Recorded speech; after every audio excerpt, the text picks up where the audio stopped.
জয় শ্রীকৃষ্ণ। রাধে রাধে বন্ধুরা, আপনারা সবাই কেমন আছেন? আশা করছি ভালো আছেন।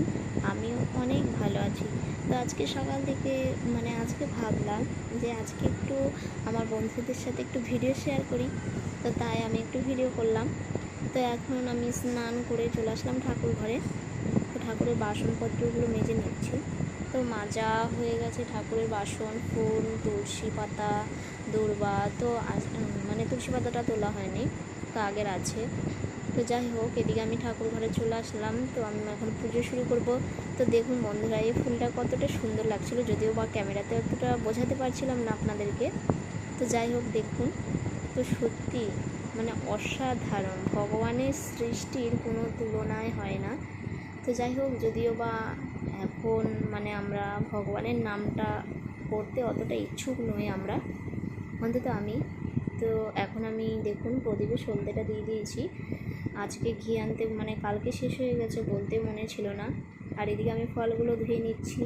তো আপনারা সবাই কেমন আছেন? ভালো আছেন তো? আর যদি ভালো না থাকেন তাহলে অবশ্যই ভগবানের নাম স্মরণ করবেন, অবশ্যই ভালো থাকবেন। তো দেখুন বন্ধুরা, আমাদের যখন জীবনে এতটাই দুঃখ আসে না, আমাদের আপনজনগুলোও কিন্তু কিছু কিছু সময় দেখা যায় সঙ্গটা ছেড়ে দেয়।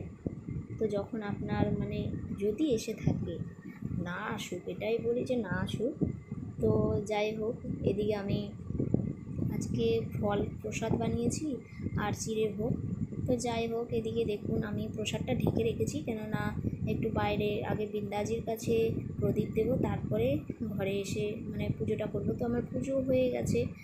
তো চলুন বন্ধুরা, আমার পুজো হয়ে গেছে, ভগবানকে প্রণাম জানাবেন। আর এদিকে আমাদের আজকে সব নিরামিষ হয়েছে, যেহেতু কালকে যোগিনী একাদশী আছে, আবার অম্বুবাচী আছে। তো অম্বুবাচীর জন্য নিরামিষ, আবার কালকে যেহেতু যোগিনী একাদশী আছে, আবার ধরুন আজকে বড় ঠাকুরের বার, সেই কারণে আজকে নিরামিষ।